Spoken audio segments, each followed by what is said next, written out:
And we should be live. All right, we are online. Thank you very much, Christian. Okay, so hello everybody. Welcome to the Ubuntu Online Summit Thursday session, talking about the roadmap and plans of the SDK, covering both tools and the UITK APIs. The agenda here is that I give a high-level introduction of the overall roadmap, and then we enter the tools, the ID parts, and then we move on to the UI toolkit. So please, if you see on the IRC the link to the Hangout, and if you want to join, just join. More faces is more fun. So, okay, so here you see Benjamin is working mostly on the ID and the tools, and Christian and team who are the UI toolkit folks. Jean-Borg couldn't make it today, and I'm just a janitor due to the team. So. Starting with the high-level roadmap, one important help is actually the blog post, which I don't know how to put it that it stays in the video, but I put it in the IRC. I put it a few times there.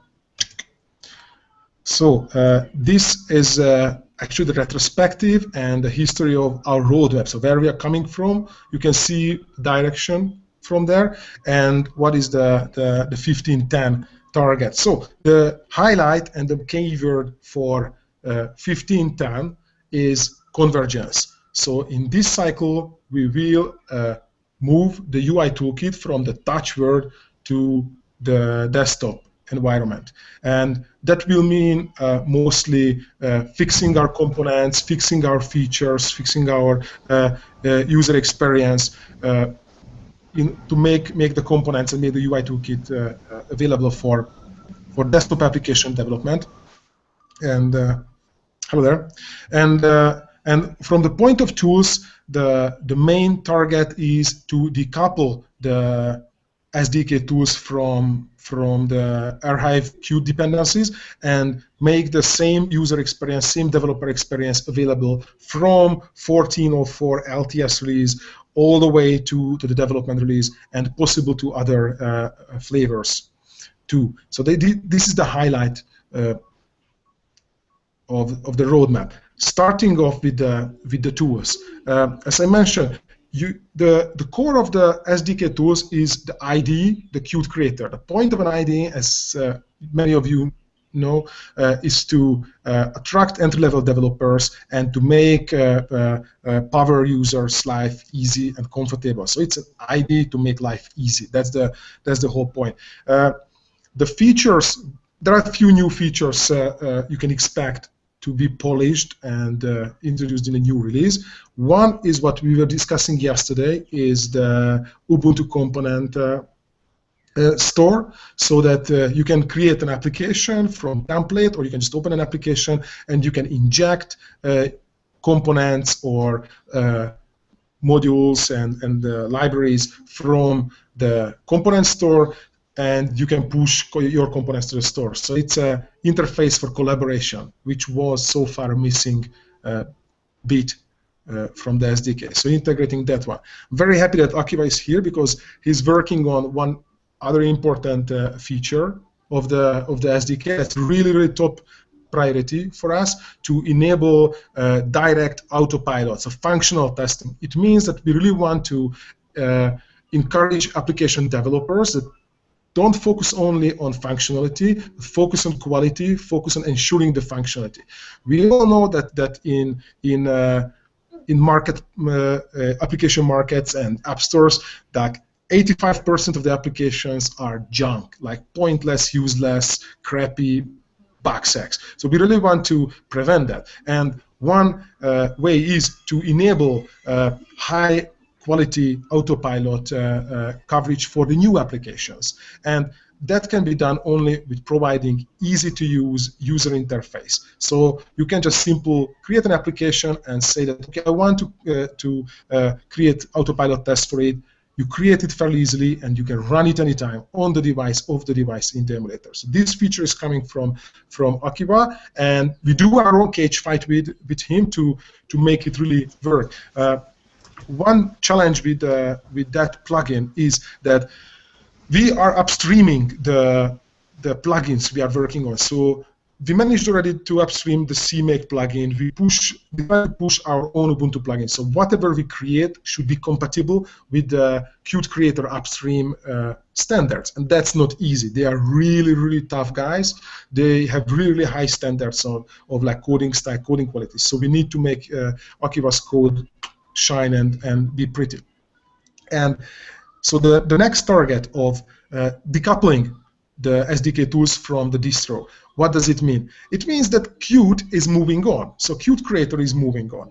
The LTS is on Qt 5.2, and Vivid 1504 is on 5.4 Qt, and 5.5 is coming.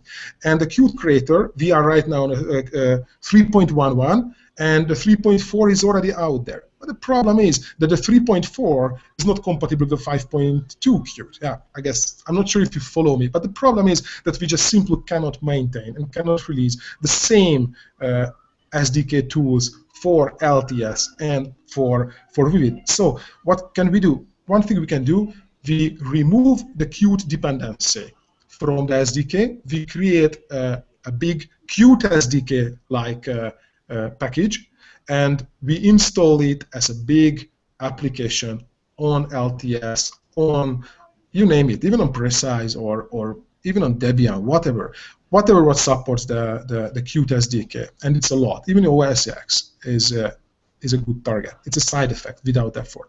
So we will move to that direction, and Benjamin is leading that development. So if Benjamin, you want to share something about that, then welcome. Okay. Yeah, sure. So when we started with that, the first problem was that we needed a way to distribute our new SDK. So, but since we want to upstream our work anyway, we decided to go with the same scripts and tools that the Qt SDK itself uses. So what we are working on now for I think a few weeks now is that we can reuse the same scripts to build our own. We already have a script, or the beginning of a script ready now, that makes it possible for us to build a Qt and to build a Qt Creator and package it all together in an installer. And yeah, the next steps now will be that we extend it with our own plugins with the UI toolkit, since the Qt Creator plugin uses the UI toolkit for some modes. So that's the next step now. And by that, we also will make it possible to build the UI toolkit itself as part of the Qt build. So basically, it's also preparing the UI toolkit for upstreaming. So we can hopefully someday even upstream our UI toolkit, our plugin. So one day, all you need to do is like get the official Qt SDK, and you would have the Ubuntu SDK built in. So that's the plan. So until then, we probably are going to provide our own installer. I don't know yet if it will be a online or offline installer. Where an online installer would provide a way for you to easily upgrade without a complete reinstallation. We need to figure out if we have hosting space for that and so on. Yeah, so I don't know, that maybe Sultan knows better if we can have something like that. It's definitely, it would be nice. Yeah.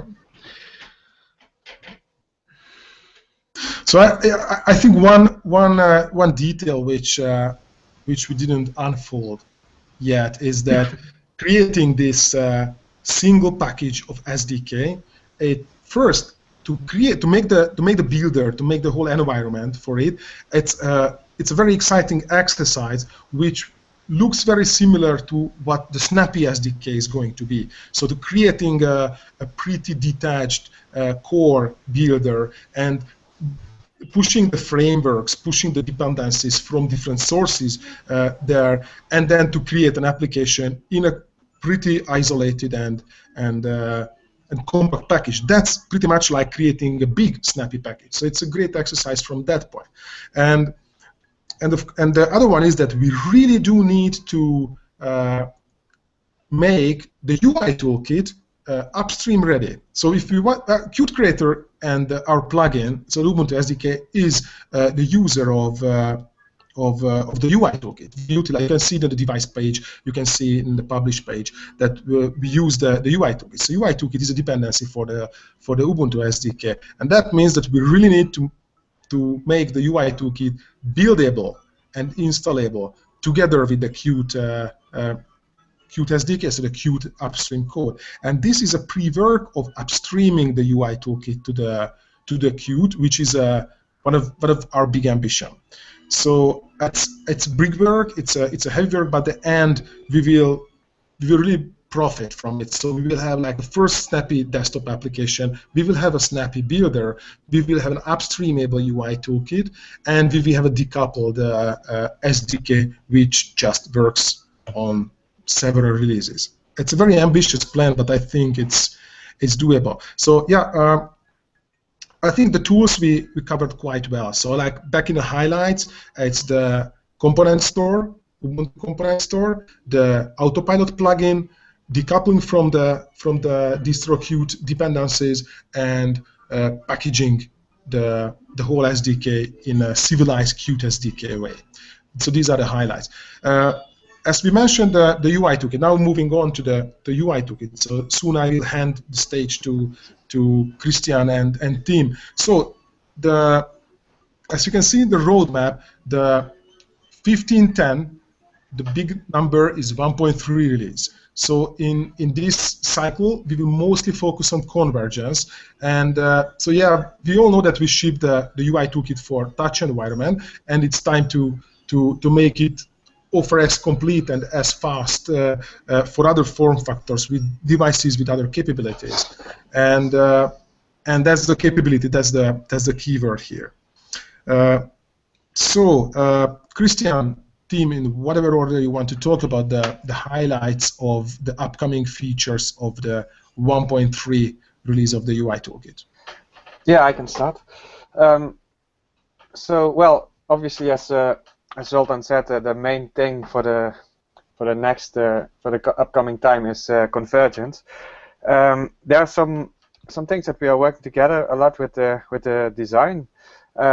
So currently, if you have an app, there's one header at the top of your phone screen. But of course, if you have like a tablet, which is a big screen, or a desktop, sometimes you have multiple columns with information, and then sometimes you have a let's say a primary header and a secondary header. So together with design, we are like figuring out what's the best way to do that. Also, when you speak of convergence, you can have a desktop, or you can attach a keyboard or a mouse or a screen to your phone or tablet. So you want to have keyboard and mouse input. So we need to have some visuals for the keyboard focus, so you can tap between text fields, for example. Also, mouse hover effects. So maybe if you hover your mouse over a button or some part of the screen, you will want to see some little note to give more information about what's happening there. One big thing that probably will differ per application is how to deal with the bottom edge when you go to a desktop. Obviously, swiping from the bottom edge is not going to work well on a desktop. So depending on the app, on the functionality, there needs to be a solution for that. On desktop, we are used to seeing menus in the top bar, so maybe some functionality should go there, or some apps can have completely different ways to solve this issue. We need a bunch of new components for the convergence. So one of them, what I mentioned, is tooltips. Another one is a date and time picker. Currently, we have for the phone, we have pickers which are like a wheel that you can swipe with your hand like this. But for on a desktop, maybe you want to show a calendar for the calendar view instead of 3 wheels where you choose the date. The time may be different also. I mentioned also the menus that you have on a desktop, like a file menu, edit menu. We don't have any support for that. I'm not saying it's always the best solution on a desktop to have these menus.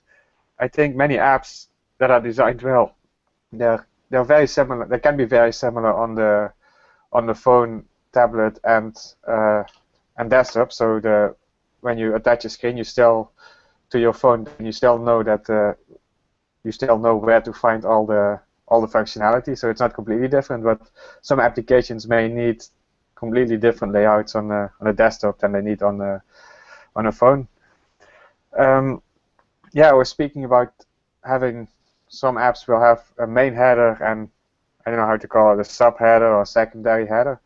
And inside that you want to put some functionality like some action buttons, or the header now has a section selector at the bottom of the header for some apps, and maybe you want to put that like on the left column and put some other functionality on the right column.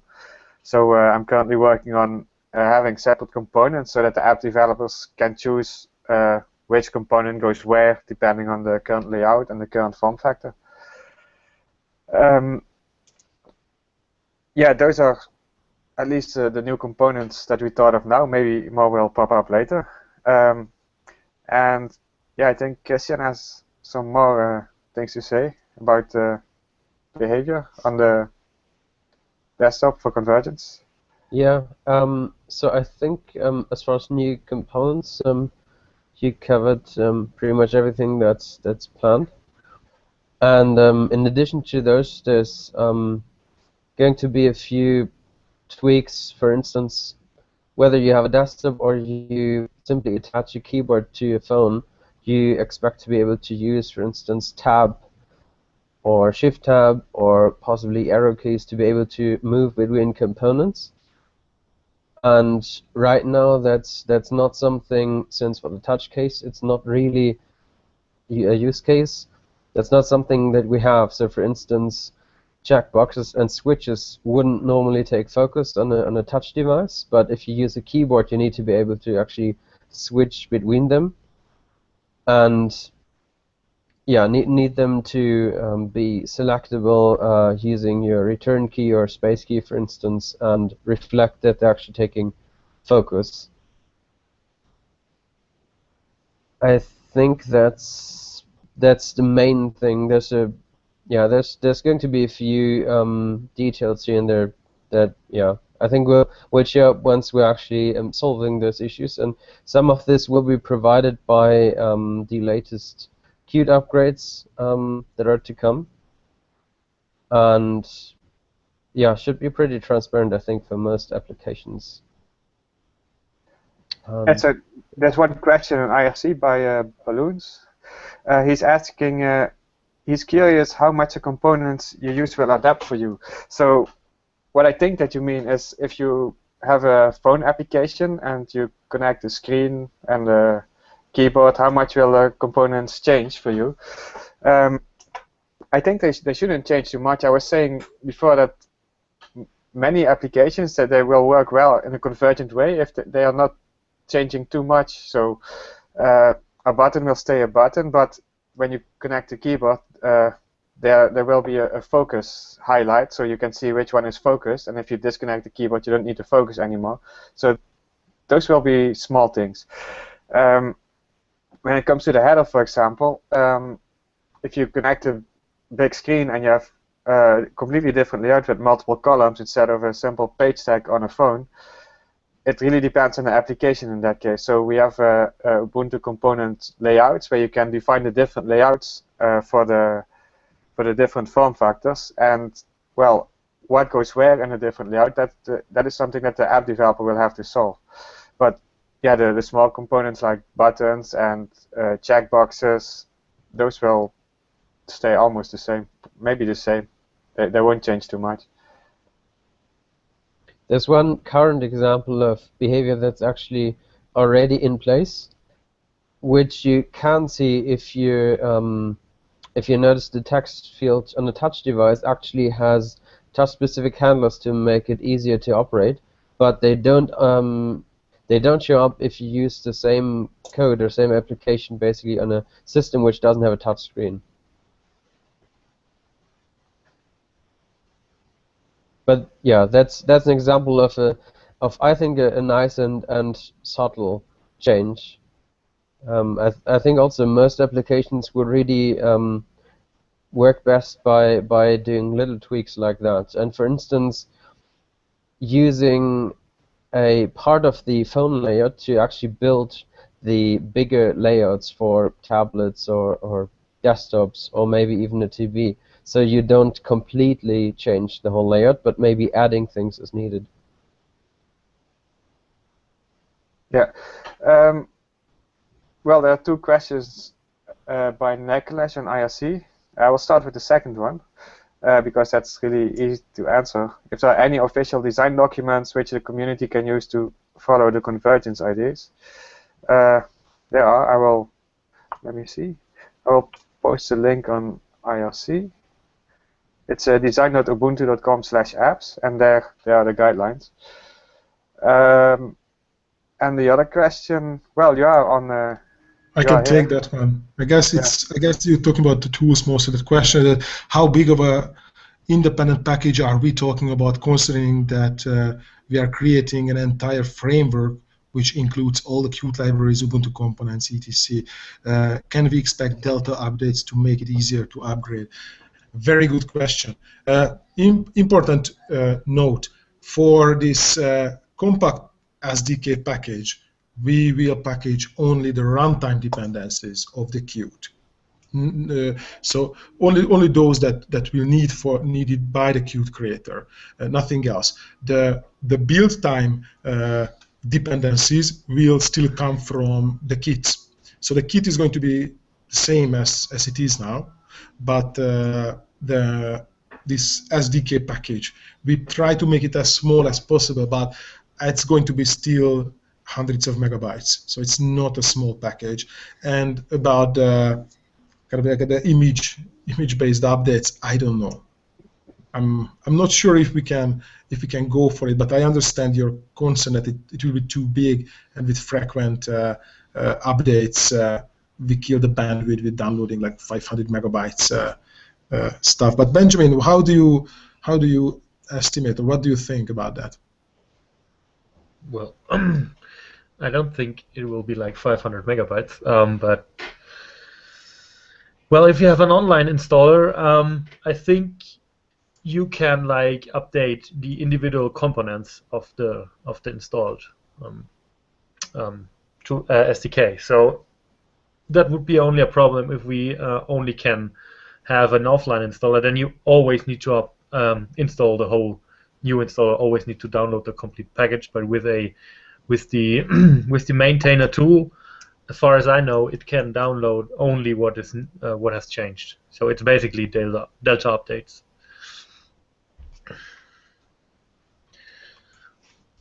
Yes, so I think it's just yet another argument for the online install. So to have it as a target, but it's a very, very valid question. Thank you. Yeah, that answers my question. Thanks. So there's a next question from Balloons. If he's asking if any components are planning to be deprecated. Yes, so we are now working on Ubuntu UITK 1.3, and there we are not removing any deprecated components, but we mark some of them as deprecated. So, for example, we still have some components that were useful for having the toolbar at the bottom edge, and this toolbar has been replaced by the actions in the header, so that one is going to be deprecated. Jombo implemented super fast new list items that replace all the old list item stuff. So all the old list items, the different types that you had to pick from, those are going to be deprecated. And I think that's it. But those will still be available in 1.3, and then after October we are going to start to work on 2.0 for the Ubuntu UI toolkit, and there we will remove the deprecated stuff. Thank you very much, David. Feels good sometimes receiving positive feedback. So yeah, I think about the deprecation, that especially with the new fix for this multi-version coexistence in the UI toolkit, we are not going to remove APIs. So at the worst case, certain APIs will exist only in a specific version. So it means that in the 1.3 might not okay, it's not, but for 2.0 we might not carry on some of the APIs, but if your application is using with the 1.3, then you will be happy, as Tim said. So it's going to be just fine. Yeah, I can read the next question from Naklesh. No, that's not the next one, Tim. Don't forget Akiva's question. Oh, which one is that? When will we plan to do away with I386?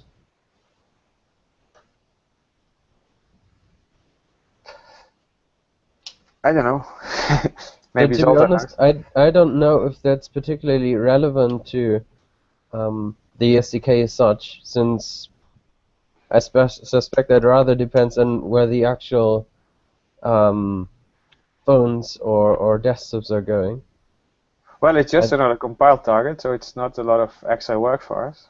Yeah, I think it's a pretty orthogonal question to any of what we are doing. The SDK will have to work wherever machines exist with a certain platform. If hypothetically tomorrow there's going to be X 128, we'll have to support that, right? So as long I as think we that's have the answer. as long as we have the emulator, it will stay, I guess. Right?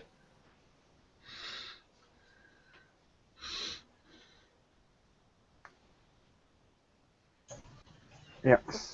Yeah. Okay, so let's see. Let's pick the next question.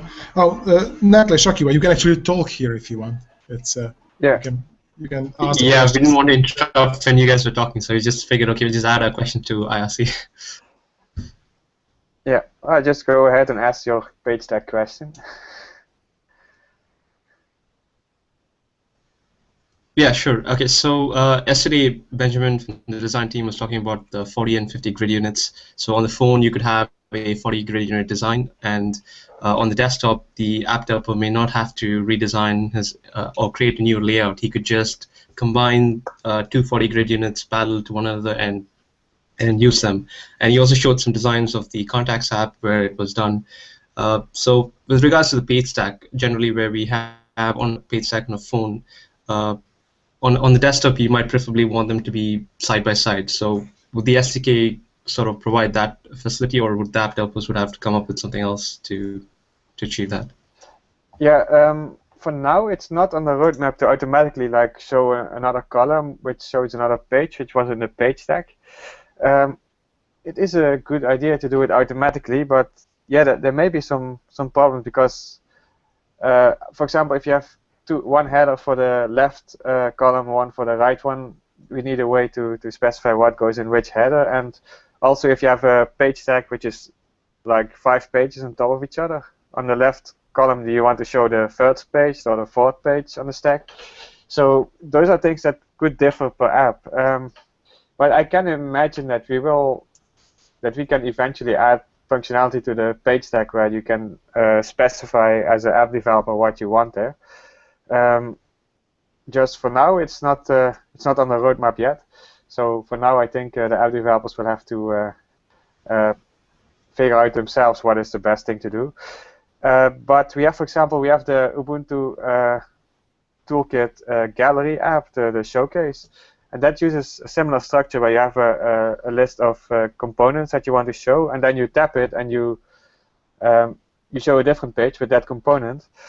And we are soon going to go through that app with the designers to see if we can come up with a better design, and maybe from that we will get some guidelines how to deal with this in general. And yeah, if we have guidelines how it could be done, then maybe we will integrate that in the page stack that we have in the toolkit. But no concrete plans yet, so still working. Yeah, okay. Yeah, that makes sense. Yeah, the gallery app is one prime example of it converging between the phone and the desktop layouts, I guess. Yeah. Yeah. I can imagine with any chat application that you could have the same. For example, on the phone you have a list of contacts and you tap the contact and you can see the messages. But if you have a big screen, you can still show the list of contacts, and next to that, for example, the messages from the contact that you selected. So you don't have to tap the back button for selecting a different contact. But Yeah, that's something we have to discuss more with design. Yeah, correct. Yeah. Let's see if there are more questions.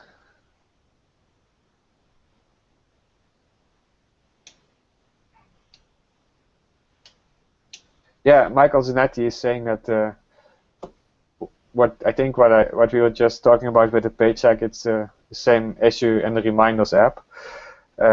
So you may want to show a list of nodes and the content of one node at the same time when you have a tablet or a desktop. Yeah, so yeah, I can imagine that lots of apps will have the same solution. So if that's the case, it's good if we include it in the UI toolkit. Yeah, I think that can happen. Not this month, but afterwards. There's one last question that I'd like to address, and that's from Akiva. He's asking if there are any aspirations to merge the component store with the SDK. Yeah, I mean, this is something that we were discussing yesterday with the SDK developers. It was a really productive session that we had, and basically, we've come to realize some requirements that the SDK team wants us to include in the component store and vice versa, and we'll be working together to integrate that in the Qt Creator IDE such that you can easily install components from the store. Yeah, that's indeed the plan. So yeah, I mean, it was a very productive session, and I'm very happy that we reached a consensus and agreement. So to give to everybody who's listening to the session a quick background, I think it's a personal opinion. I don't know who disagrees with it. I think one strength of the whole open source community work and the collaborative mindset of Ubuntu community is that in the classic, the server and the desktop world, you could very easily share work with other people. You push to the launchpad or even Git, whatever. Other people could pull and send merge requests to it, and you could create libraries that other applications could depend on it and pull. So this whole structure of this dependency of package and the whole Debian style of package dependencies, that was really driving the collaborative force, and it was cool, and it's still cool. But in a confined world, when all the applications are very, very confined and very, very compact, the need and the possibilities for sharing libraries and sharing components between application developers is a bit limited. So we are a bit back to the early 90s and early late 80s when people were really copy pasting code and forking all over. So we really needed a model so that if I create something what I find great and other people find great, how I share it. And the Ubuntu component store is the exact answer for it. So unless somebody tells me not to do it, we will definitely do it, because I think this is the way to keep the open source spirit and the collaborative spirit of Ubuntu developers strong. So it will definitely make that spirit stronger. So to enable that, if you create a very cool QML backend for your application. So you create an application, figure out that the Qt APIs, they don't provide the plugin you need. So you make your own C++ plugin, and you are happy with it. Somebody else finds out that you have this cool plugin. You can reuse it. You can distribute it with the help of the Ubuntu component store. So that's the motivation, and I'm very happy that Stuart, alias Aquarius, and Necklash, they put up actually a working demo. And sorry, I have disturbance. Yeah, I need to pump a hot balloon to my kids. So yes, that's a very good thing, and we definitely will do it.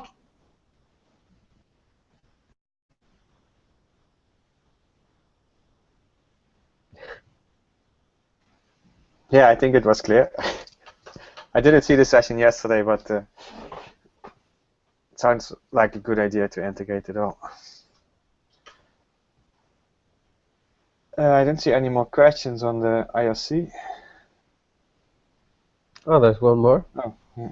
Has anything changed to the SDK when we moved to Unity 8, or is it still up in the air? So you haven't seen the demo from Jerry Ball and Darius Grayback yesterday. He was actually demoing the Unity 8 desktop mode with the Qt Creator. So I think it's from the tool side, it's definitely on, and I think the UI toolkit is definitely on. Yeah, so the Qt Creator is not going to change. It's going to be the same Qt Creator, and it will work the same on Unity 8.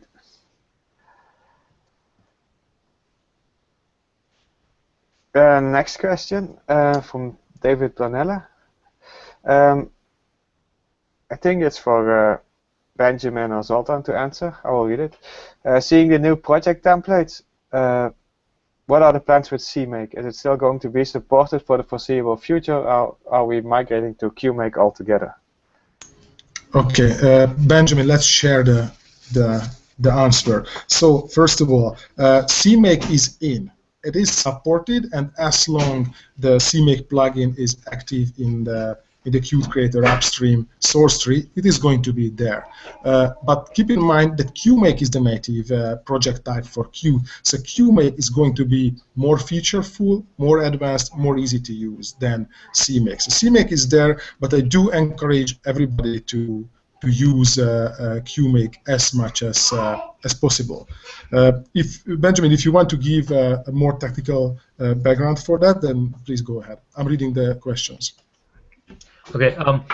So the story behind that is very easy.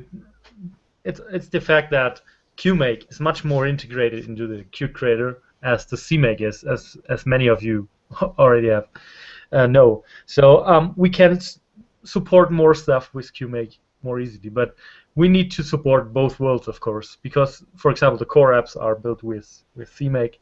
So I don't think we will drop CMake support. So we will continue to support both worlds.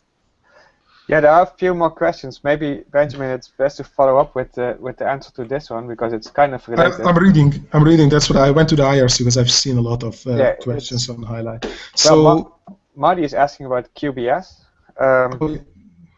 the Qt build system. Let's answer in order. So Balloons was asking the follow-up question: what impact is upstream Qt going to have on the SDK? Can you talk about your plans to upstream as well? Yeah, I mean, Qt does affect us. We are dependent on Qt, so every new version of Qt brings us problems and brings us bugs to fix, and we need to adopt it. Every Qt minor release brings to the UI toolkit about 20 open bugs from Timo Jurinki, alias Mirv. So, and we need to adopt that. So that in that way we follow Qt. For example, like forcing us to decouple the Qt Creator from the distro is definitely because of Qt changes and Qt Creator changes in the upstream. So we definitely have problems because of that. And yes, upstreaming as much as we can is on the plan. So the CMake plugin, which Benjamin made it for the Ubuntu projects, that was upstream. So it was a major effort, and big hands to Benjamin. And we plan to upstream the UI toolkit too. We plan to upstream our plugins as much as possible. But I'm sure you know the Qt policy that they take in contributions and additional modules only if the contribution is buildable and functional at certain level on all targets. So they need to be buildable and useful for other platforms, OS X, Windows, and whatsoever. So we cannot squeeze in very Ubuntu-specific bits. What concerns to the UI toolkit, we are in discussion with the upstream, and hopefully we can negotiate with them that UI toolkit can be module under the tag, similar like it's a quick one or other component set. So I hope we can upstream as much as we can.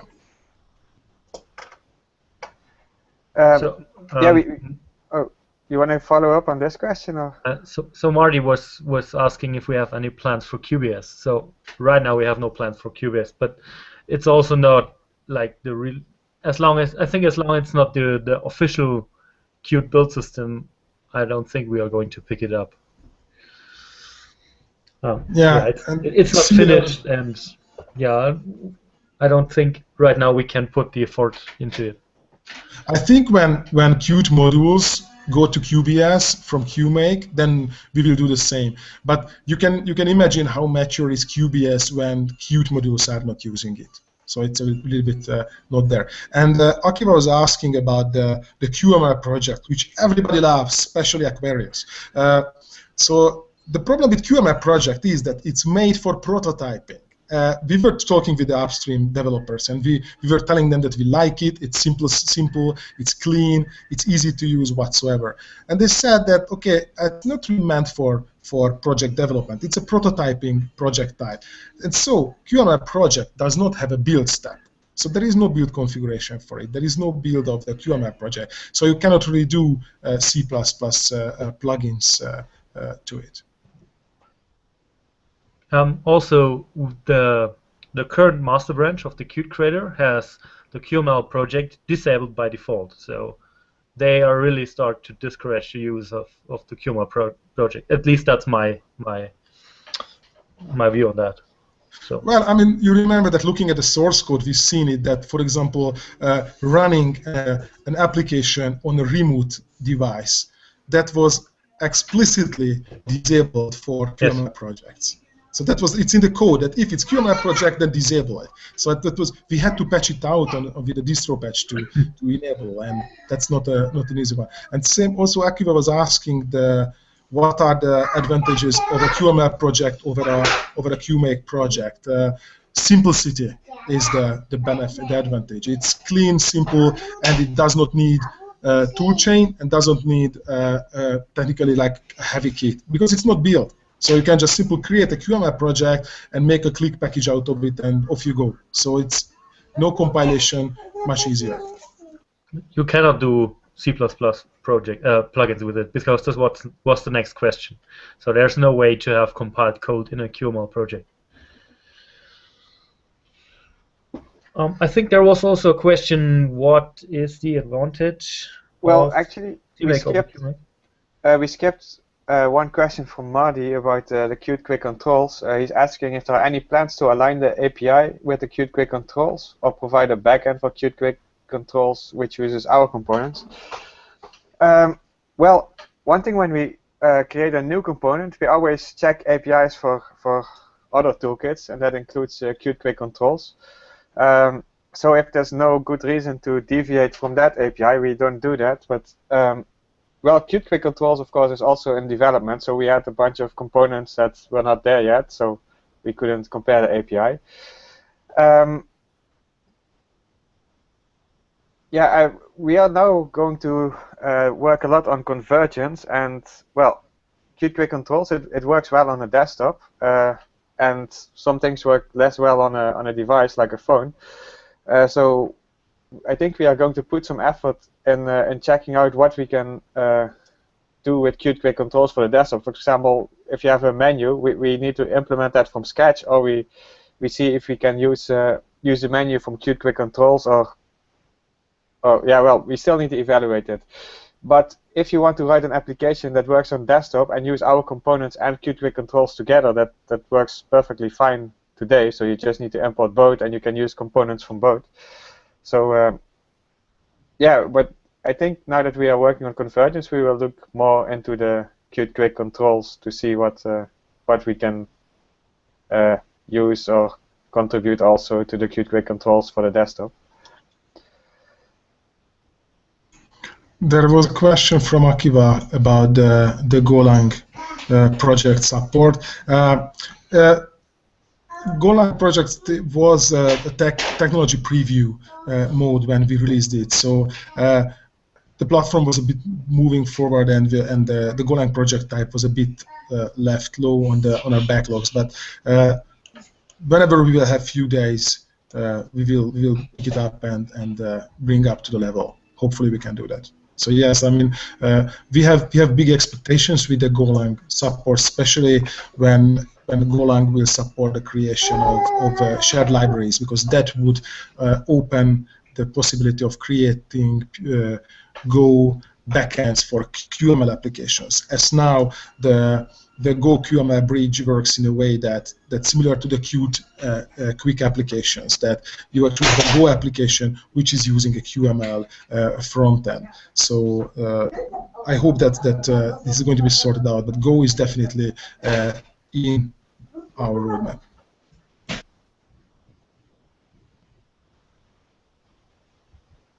We skipped the question of what's the advantage of CMake over QMake. So it has some advantages over QMake, of course. So CMake first is a more generic build system, so you can build all sorts of projects with it, not only Qt. Where QMake is only targeted to Qt and even more to a specific Qt version. You have to build your QMake with your Qt version, so that's one thing. And the other thing is that the language is much more flexible. You can do much more stuff with CMake, but by that it also gets much more complex and harder to understand. The builds files are harder to read. So yeah, it gives you more freedom, but it brings in more complexity.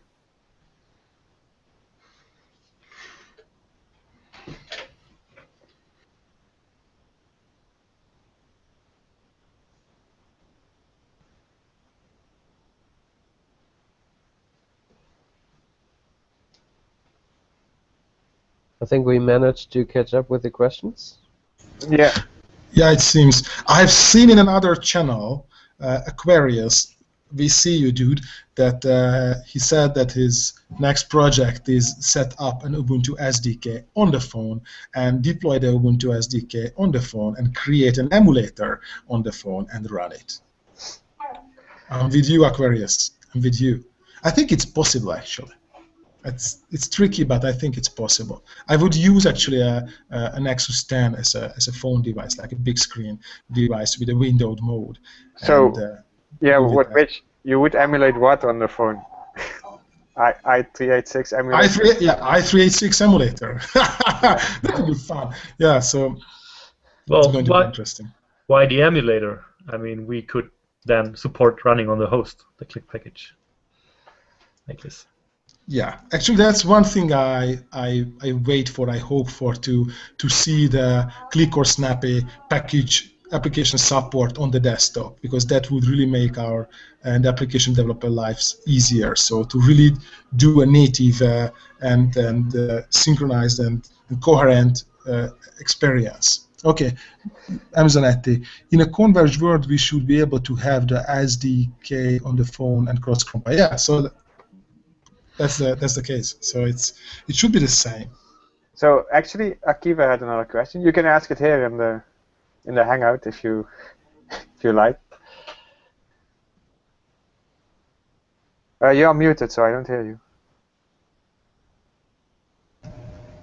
I said it was a bit noisy here, so don't plan on unmuting myself too much. But the question was, you say it has to be compatible with upstream. Does that include that the SDK, the Ubuntu version of it, has to be fully compatible with Windows, and Mac, and any other platform it has to be on?